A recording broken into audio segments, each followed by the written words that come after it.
Good morning students. एक बार फिर आप सभी का जीव विज्ञान की ऑनलाइन कक्षा में स्वागत है। डियर स्टूडेंट, लास्ट वीडियो में हमने आपको C4 पादपों पर आपसे चर्चा की और आपको बताया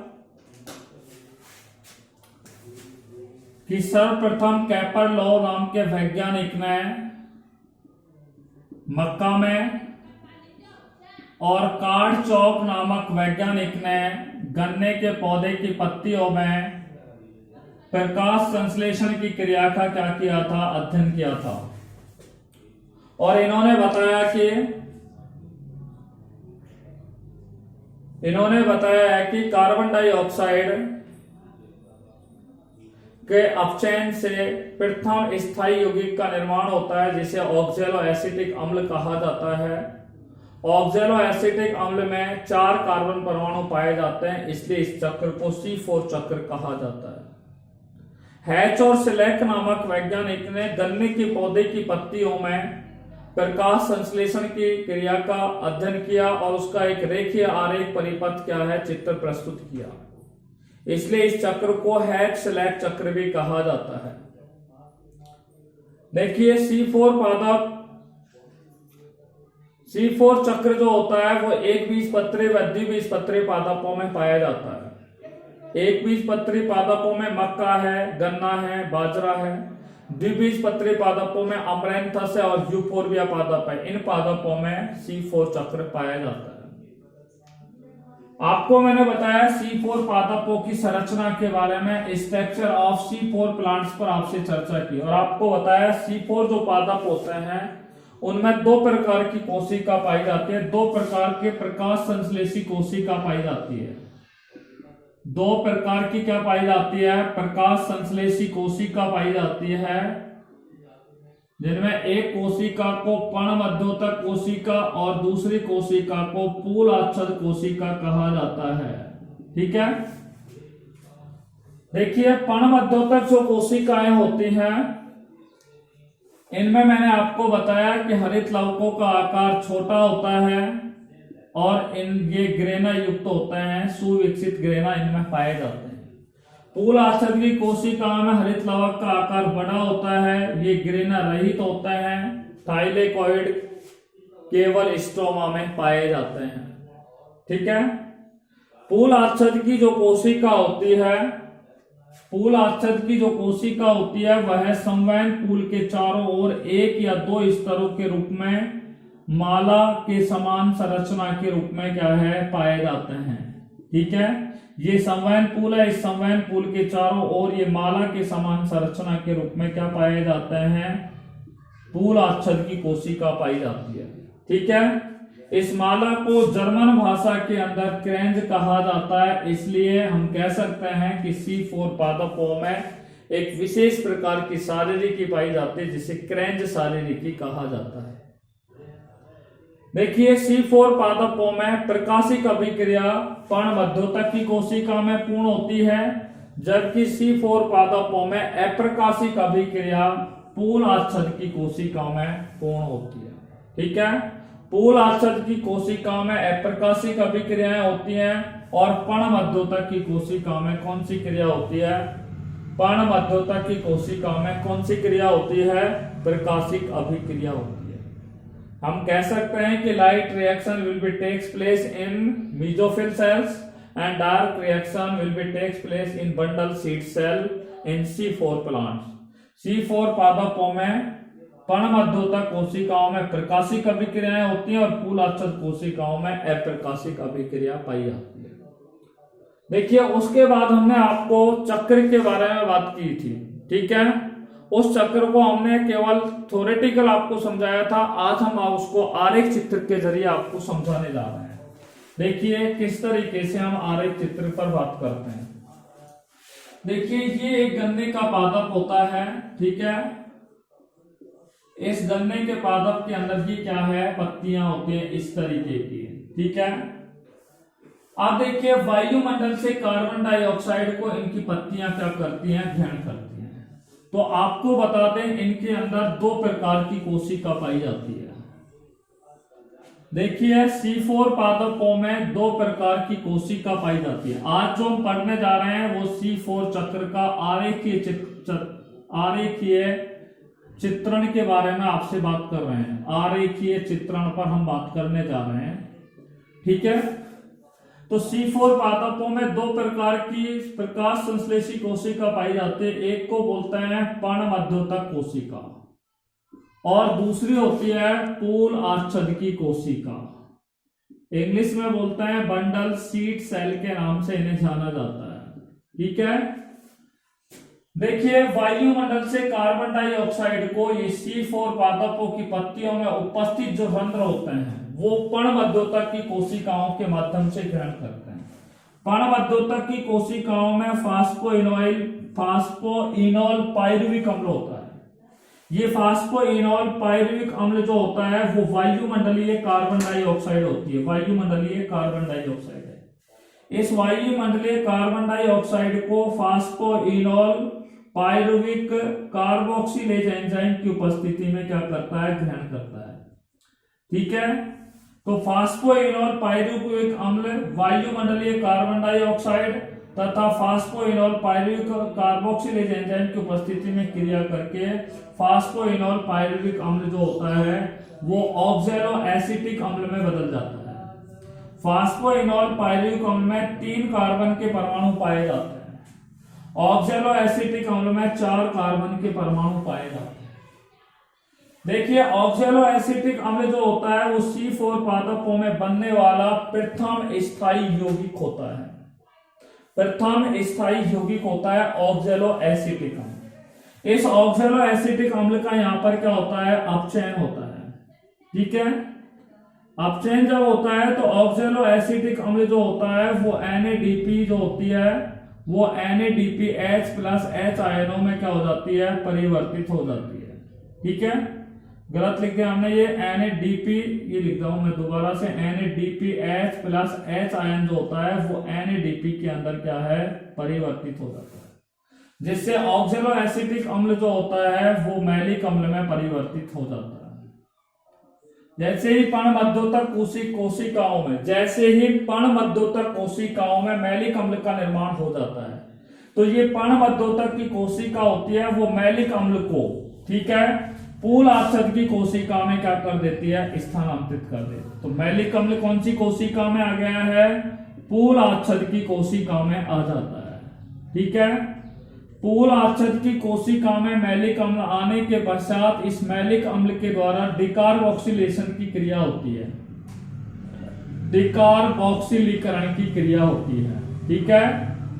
कौन सी क्रिया होती है, डिकार्बोक्सिलेशन की या डिकार्बोक्सिलीकरण की क्रिया होती है, जिससे मैलिक अम्ल में से कार्बन डाइऑक्साइड का जो मॉलिक्यूल होता है वो बाहर निकल जाता है। ये कार्बन डाइऑक्साइड जो होता है वो केल्विन चक्र में प्रवेश करता है, ठीक है। और केल्विन चक्र के बाद यहाँ पर शर्करा का क्या होता है, निर्माण होता है, अर्थात कार्बन डाइऑक्साइड का अपचयन सबसे अंत में शर्करा के रूप में हो जाता है। यहाँ पर मैलिक अम्ल में से जब कार्बन डाइऑक्साइड का क्या हो जाता है, डिकार्बोक्सिलीकरण हो जाता है तो मैलिक अम्ल जो होता है वो पाइरुविक अम्ल में क्या हो जाता है, परिवर्तित हो जाता है। देखिए जब पूल आच्छादकी कोशिका में पाइरुविक अम्ल का क्या हो जाता है, निर्माण हो जाता है, तो पूल आच्छादकी कोशिका इस पाइरुविक अम्ल को, ठीक है, पर्णमध्योतक की कोशिका में क्या कर देती है, स्थानांतरित कर देती है। तो पाइरुविक अम्ल को किसमें स्थानांतरित कर दिया, पूल आच्छादकी कोशिकाओं ने पर्णमध्योतक की कोशिका में स्थानांतरित कर दिया।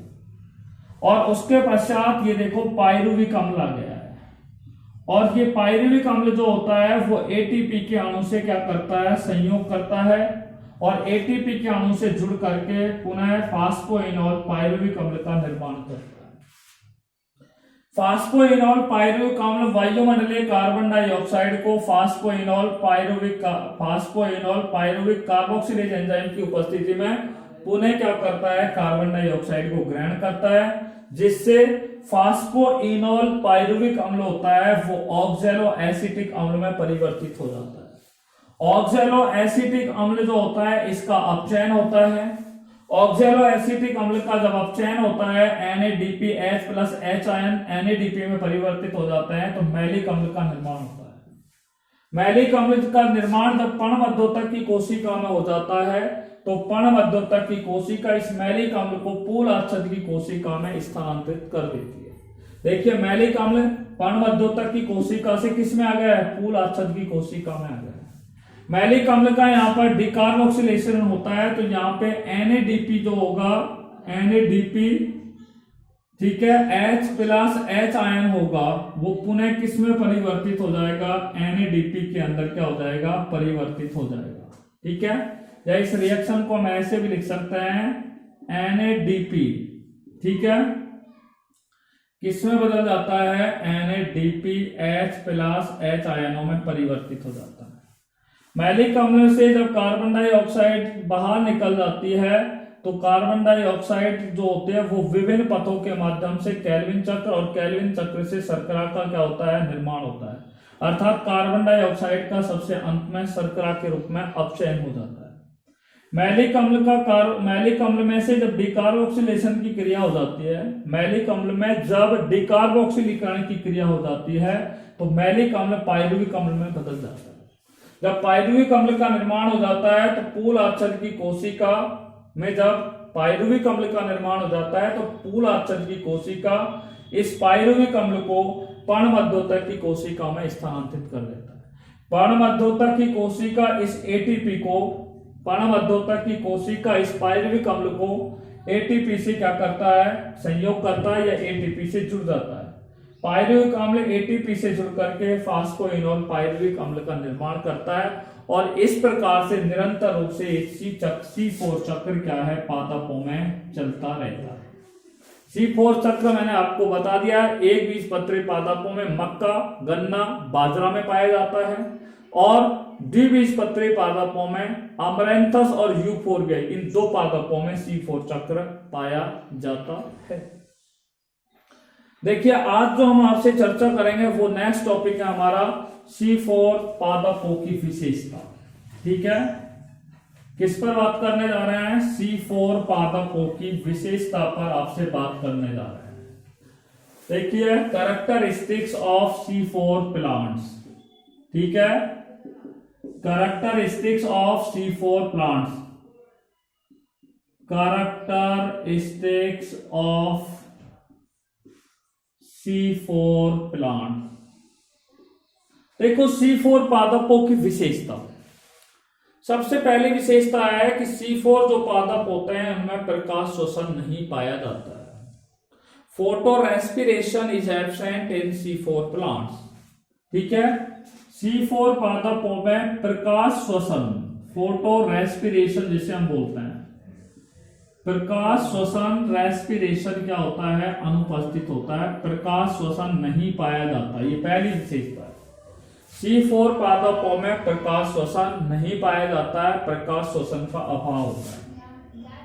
दूसरा बिंदु हम बात कर रहे हैं कि जो C4 पादप होते हैं, ठीक है, वो अधिक तापमान पर, हायर टेम्परेचर पर उगते हैं। ठीक है, उच्च तापक्रम पर ये पादप उगते हैं और जहां पर जल की कमी होती है उन स्थानों पर ये पादप क्या है, उगते हैं। C4 पादप अर्थात ये खास तौर से उष्णकटिबंधीय जो क्षेत्र होते हैं, इन पादपों को उष्णकटिबंधीय क्षेत्रों में सफलतापूर्वक इनको उगाया जा सकता है। तो आपको बता दिया C4 पादप जो होते हैं वो उच्च तापक्रम पर इनको उगाया जा सकता है और जल के अभाव वाले स्थानों पर इनको क्या है, उगाया जा सकता है। तीसरा बिंदु हम बात कर रहे हैं, देखिए C4 पादपों में एक विशेष प्रकार का एंजाइम पाया जाता है। ठीक है, यानी कि उनमें पाया जाता है फास्फोइनोल पाइरुविक कार्बोक्सिलेज एंजाइम। ये फास्फोइनोल पाइरुविक कार्बोक्सिलेज जो एंजाइम होता है, ये C4 पादपों में कार्बन डाइऑक्साइड की सांद्रता कम होने पर भी इनमें, ठीक है, इनको क्रियाशील बनाए रखने में क्या होते हैं, सहायक होते हैं। C4 पादपों में फास्फोइनोल पायरुविक कार्बोक्सिलेज एंजाइम होता है, वो कार्बन डाइऑक्साइड की न्यूनतम सांद्रता होने पर भी या कार्बन डाइऑक्साइड की कम सांद्रता होने पर भी इन पादपों को क्रियाशील बनाए रखने में सहायक होता है। देखिए चौथा बिंदु हम बात कर लें कि कार्बन डाइऑक्साइड C4 पादपों में अत्यधिक कार्बन डाइऑक्साइड की क्या होती है, कमी होती है। C4 पादपों में कार्बन डाइऑक्साइड की अत्यधिक कमी होने पर भी प्रकाश संश्लेषण की क्रिया क्या होती है, प्रकाश संश्लेषण की क्रिया करने में ये पादप क्या होते हैं, सक्षम होते हैं। C4 जो पादप होते हैं इनमें कार्बन डाइऑक्साइड की अत्यधिक सांद्रता कम होने पर भी इन पादपों में प्रकाश संश्लेषण की क्रिया करने में ये पादप क्या होते हैं, सक्षम होते हैं। ये हमने आपसे बात कर लिया है C4 पादपों की विशेषता। पहली विशेषता प्रकाश श्वसन नहीं पाया जाता है। दूसरी विशेषता C4 पादप उच्च ताप और कम जल वाले स्थानों पर उगाए जा सकते हैं या उगते हैं। फास्फोइनोल पायरुविक कार्बोक्सिलेज एक प्रमुख एंजाइम इन पादपों में पाया जाता है जो कार्बन डाइऑक्साइड की कम सांद्रता पर भी ये क्रियाशील रहते हैं। कार्बन डाइऑक्साइड की अत्यधिक क्रियाशीलता कम होने पर भी कार्बन डाइऑक्साइड की अत्यधिक कम सांद्रता होने पर भी इन पादपों में प्रकाश संश्लेषण करने की क्षमता पाई जाती है। यह हो गया C4 पादपों की विशेषता। अब हम नेक्स्ट टॉपिक पर आपसे बात करने जा रहे हैं, जिसका देखिए नेक्स्ट हमारा टॉपिक है जिस पर हम आपसे चर्चा करने जा रहे हैं और वो है डिफरेंस बिटवीन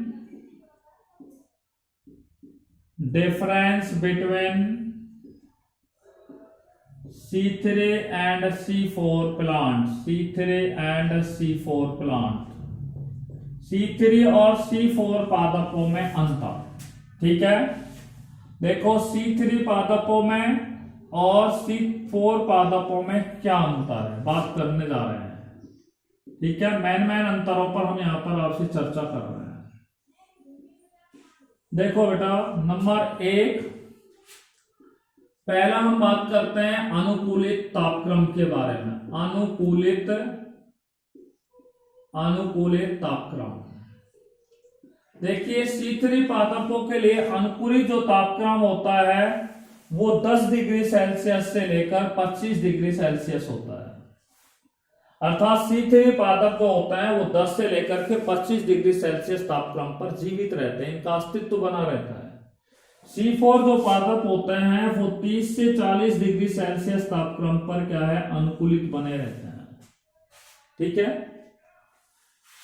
देखिए C3 जो पादप होते हैं इनमें प्रकाश श्वसन जो होता है,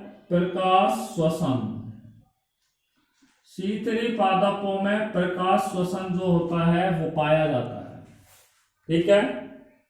जबकि C4 पादपों में प्रकाश श्वसन नहीं पाया जाता है। Photo respiration is absent in C4 plant. देखिए तीसरा बिंदु है क्रेंज शारीरिकी।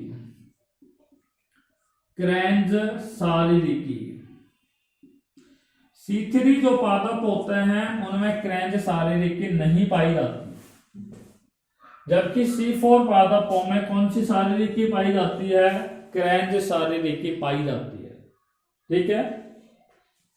देखिए C4 पादपों में बनने वाला प्रथम स्थायी उत्पाद का नाम जो होता है, ऑक्सैलो फास्फोग्लिसरिक अम्ल होता है, ठीक है। जबकि C4 पादपों में बनने वाला स्थायी यौगिक जो होता है वो कौन सा होता है, ऑक्सैलो एसिटिक एसिड होता है। फास्फोग्लिसरिक अम्ल 3 कार्बन परमाणु वाला होता है, जबकि ऑक्सैलो एसिटिक अम्ल कितने कार्बन परमाणु वाला होता है, 4 कार्बन परमाणु वाला होता है। देखिए नेक्स्ट बिंदु पर हम बात करते हैं। इन पादपों में कार्बन डाइऑक्साइड का जो स्थिरीकरण होता है वो केवल पत्तियों की पर्णमध्योतक कोशिकाओं में होता है, पानी की पर्णमध्योतक कोशिकाओं में होता है। और C4 पादपों में कार्बन डाइऑक्साइड का स्थिरीकरण पर्णमध्योतक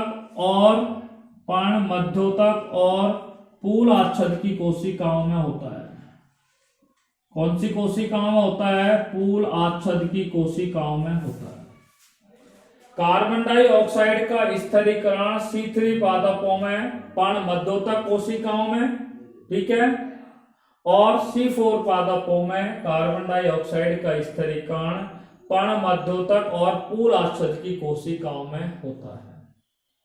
देखिए C3 पादपों में प्रथम कार्बन डाइऑक्साइड ग्राही होता है, प्रथम कार्बन डाइऑक्साइड ग्राही होता है, ठीक है। तो C3 पादपों में प्रथम कार्बन डाइऑक्साइड जो ग्राही होता है वो RuBP होता है, राइबोलोज बाइफॉस्फेट होता है, ठीक है। जबकि C4 पादपों में प्रथम कार्बन डाइऑक्साइड ग्राही कौन होता है? फास्फोइनोल पाइरुविक अम्ल होता है। कौन सा अम्ल होता है? फास्फोइनोल पाइरुविक अम्ल होता है। ये हमने आपको difference between C3 and C4 पादप, ठीक है। C3 पादपों का अनुकूलित तापक्रम 10 से 25 डिग्री सेल्सियस होता है। C4 पादपों का अनुकूलित तापक्रम 30 से 40 डिग्री सेल्सियस होता है। C3 पादपों में प्रकाश शोषण पाया जाता है, जबकि C4 पादपों में प्रकाश शोषण नहीं पाया जाता है। C3 पादपों में क्रेंज शारीरिकी पाई जाती है, जबकि C4 पादपों में क्रेंज शारीरिकी नहीं पाई जाती है। C3 पादपों में प्रथम स्थायी यौगिक फास्फोग्लिसरिक अम्ल होता है, जबकि C4 पादपों में प्रथम स्थायी यौगिक ऑक्सैलो एसिटिक अम्ल होता है। C3 पादपों में कार्बन डाइऑक्साइड का स्थिरीकरण केवल पत्तियों में होता है और पत्तियों की पर्णमध्योतक में होता है। C4 पादपों में जो कार्बन डाइऑक्साइड का स्थिरीकरण होता है वो पर्णमध्योतक और पूल आच्छद की कोशिकाओं में होता है। C3 पादपों में कार्बन डाइऑक्साइड ग्राही जो होता है, प्रथम कार्बन डाइऑक्साइड ग्राही वो राइबोलोज बाइफॉस्फेट होता है, जबकि C4 पादपों में कार्बन डाइऑक्साइड ग्राही कौन होता है? फास्फोइनोल पाइरुविक अम्ल होता है। कौन सा अम्ल होता है? फास्फोइनोल पाइरुविक अम्ल होता है। देखिए अब हम नेक्स्ट टॉपिक पर आपसे चर्चा करने जा रहे हैं, उस पर हम बात करते हैं।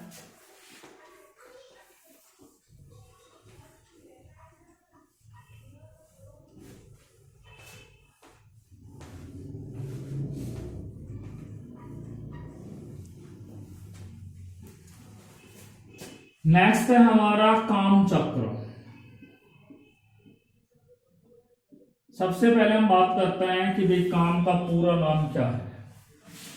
सी का अर्थ होता है क्रेसुलेशियन, क्रेसुलेशियन। ए का अर्थ होता है अम्ल, एसिड। एम का अर्थ होता है मेटाबॉलिक, जिसको बोलते हैं उपापचय चक्र इसे कहा जाता है। क्रेसुलेशियन अम्ल उपापचय चक्र।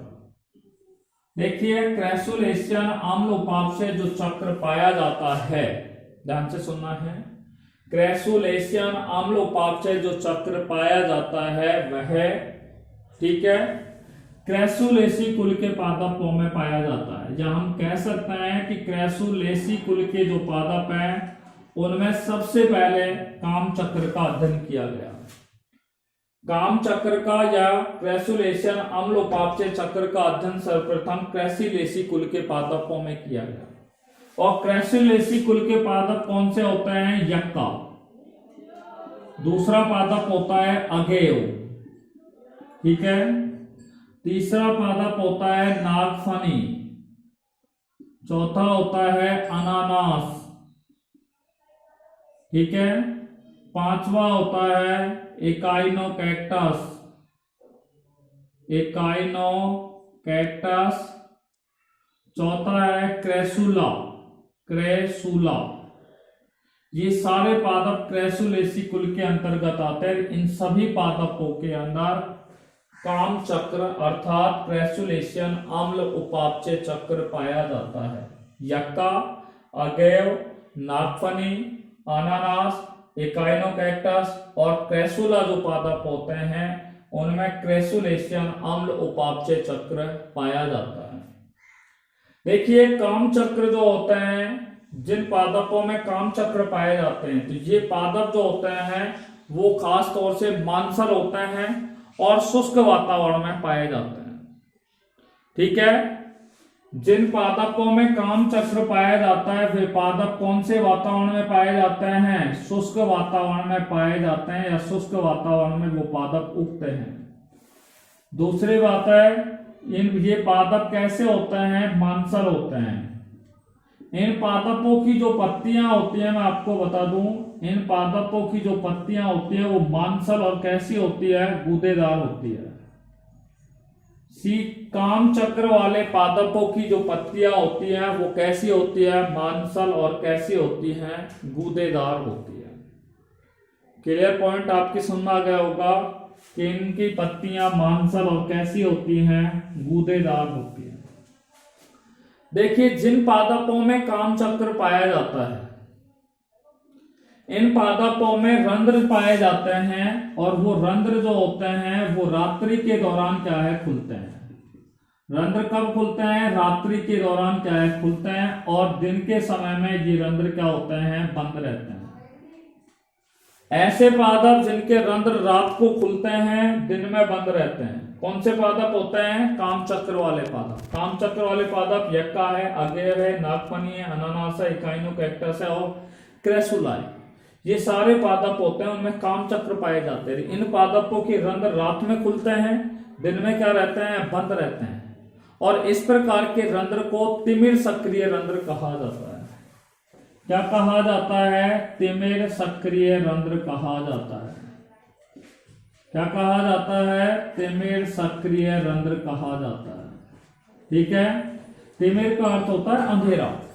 ठीक है, अर्थात ऐसे पादप जिनके रंध्र अंधेरे के अंदर क्या होता है? सक्रिय होते हैं। अंधेरे के अंदर क्या होते हैं? सक्रिय होते हैं, उन्हें तिमिर सक्रिय रंध्र कहते हैं। दिन में यानी कि बंद रहते हैं रंध्र, और रात्रि में उन पादपों की पत्तियों में रंध्र क्या हो जाते हैं? खुल जाते हैं। तो ये कौन से पादपों की विशेषता है? काम चक्र वाले पादपों की विशेषता है। देखिए काम चक्र वाले पादपों में पर्णमध्योतक की कोशिका पाई जाती है। ठीक है, तो रात्रि के समय में क्या है कि ये पादप जो होते हैं, इन पादपों की जो पत्तियां होती हैं, पत्तियों में क्या होता है? पर्णमध्योतक होता है। ठीक है, और पर्णमध्योतक रात्रि के दौरान क्या काम करता है? वायुमंडलीय कार्बन डाइऑक्साइड को क्या करता है? ग्रहण करता है। इनके पर्णमध्योतक में फास्फोइनोल पाइरुविक अम्ल पाया जाता है। ये फास्फोइनोल पाइरुविक अम्ल वायुमंडलीय कार्बन डाइऑक्साइड को रात्रि में ग्रहण कर लेता है। ठीक है, और ग्रहण करने के पश्चात फास्फोइनोल पाइरुविक अम्ल जो होता है वो फास्फोइनोल पाइरुविक कार्बोक्सिलेज एंजाइम की उपस्थिति में इस कार्बन डाइऑक्साइड को पर्णमध्योतक की कोशिका ग्रहण कर लेती है, जिससे फास्फोइनोल पाइरुविक अम्ल होता है वो ऑक्सैलो एसिटिक अम्ल के अंदर परिवर्तित हो जाता है। और ऑक्सैलो एसिटिक अम्ल का अपचयन किसमें हो जाता है? मैलिक अम्ल के अंदर हो जाता है। ऑक्सैलो एसिटिक अम्ल का अपचयन किसमें हो जाता है? मैलिक अम्ल के अंदर हो जाता है। ये क्रिया कब होती है? रात्रि के दौरान होता है। यानी कि यहाँ पे कार्बन डाइऑक्साइड का स्थिरीकरण हुआ है। कार्बन डाइऑक्साइड का स्थिरीकरण जो हुआ है वो कब हुआ है? रात्रि में हुआ है। उसके बाद मैलिक अम्ल जो होगा, मैलिक अम्ल जो होगा, ठीक है, इसमें डिकार्बोक्सिलेशन की क्रिया होती है, और डिकार्बोक्सिलेशन की क्रिया के बाद जो कार्बन डाइऑक्साइड जो होता है ये केल्विन चक्र के माध्यम से क्या होता है? अपचित होता है। अंत में क्या है? शर्करा के अंदर क्या होता है? परिवर्तित हो जाता है। किसमें परिवर्तित हो जाता है? शर्करा के रूप में क्या हो जाता है? परिवर्तित हो जाता है। अर्थात काम चक्र होता है वह, काम चक्र में दो क्रियाएं प्रमुख होती है। पहला काम क्या हुआ है? कार्बन डाइऑक्साइड का स्थिरीकरण। कार्बन डाइऑक्साइड का स्थिरीकरण रात्रि के दौरान होता है, पर्णमध्योतक की कोशिकाओं में होता है, परंतु कार्बन डाइऑक्साइड का अपचयन जो होता है और शर्करा का जो निर्माण होता है, यहाँ पे मैलिक अम्ल है, ये मैलिक अम्ल होता है वो दिन के समय में क्या है? कार्बन डाइऑक्साइड को उत्सर्जित करता है और शर्करा का क्या करता है? निर्माण करते हैं। यानी कि कार्बन डाइऑक्साइड का अपचयन और शर्करा का निर्माण दिन में होता है। काम चक्र में कार्बन डाइऑक्साइड का स्थिरीकरण रात्रि में होता है और कार्बन डाइऑक्साइड का अपचयन और शर्करा का निर्माण कब होता है? दिन के समय में होता है। इसी के साथ काम चक्र क्या हुआ? समाप्त हुआ। ठीक है, यदि आपको काम चक्र से संबंधित कोई समस्या हो आप पूछ सकते हैं। ठीक है, नेक्स्ट वीडियो में हम आपको प्रकाश श्वसन पर आपसे चर्चा करेंगे। ठीक है, till then take care bye corona, be safe, be happy, thanks very much.